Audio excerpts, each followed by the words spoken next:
ಬಿಟ್ಟು ಹೋಗಿದ್ದಾನೆ 9 ಕಾಲಲ್ಲಿ. ನಾವು ಕಾಗಲಿಪುರ ಸ್ಟೇಷನ್ಲಿ ಕಂಪ್ಲೇಂಟ್ ಕೊಟ್ಟಿದ್ದೀವಿ, ಯಾರು ಕ್ರಮ ತಕ್ಕಂದಿಲ್ಲ.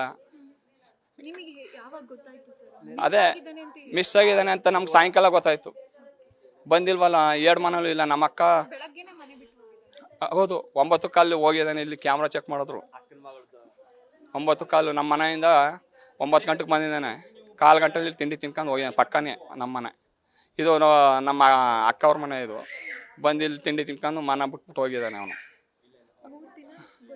ಗೊತ್ತಿಲ್ಲ ನಮ್ಗೆ. ಬತ್ತಾನೆ ಎಲ್ಲೇ ಅವನ ಯಾರೂ ಗೊತ್ತಿಲ್ಲ ನಮ್ಗೆ. ಎಲ್ಲಿ ಅವನ ಬಿಡು ಏನೋ ಆಗಿದೆ, ಬತ್ತಾನೆ ಅಂತ ನಮ್ಮ ಇಲ್ಲಿವರೆಗೂ ಕಾದು.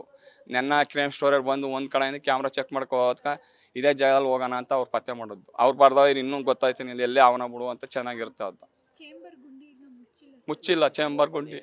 ಅದು ಪೈಪ್ ಲೈನ್ ಬಂದ ಎಷ್ಟು ನೀರು ಅಲ್ಲಿ ಸಿಂಕ್ ಥರ ಮಾಡಿದ್ದಾರೆ, ಆ ಸಂಪ್ ಥರ ಮಾಡಿದ್ದಾರೆ.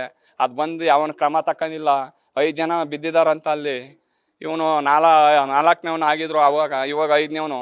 ಯಾವನು ಕ್ರಮ ತಕ್ಕದು ಏನು ಮಾಡ್ತಾ ಇದ್ದಾರೆ ಇವ್ರು MLAಗಳು ಹೇಳಿ ಸರ್? ಕಣ್ಮುದೆ ಯಾರೋ ಮಾಡೋ ನಿರ್ಲಕ್ಷ್ಯಕ್ಕೆ ನನ್ನ ಮಗನ ಕಳ್ಕೊಂಡು ನಾವು ಊರಿಗೆ ಹೋಗ್ಬೇಕಲ್ಲ. ಏನು ಮಾಡಮಪ್ಪ, ಕೊಳ್ತಾಯಿದ್ರೆ ಹೆಣ ತಕ ಹೋಗ್ಬೇಕಲ್ಲ. ಭಗವಂತ ಏನು ಮಾಡೇವು ನಾವು?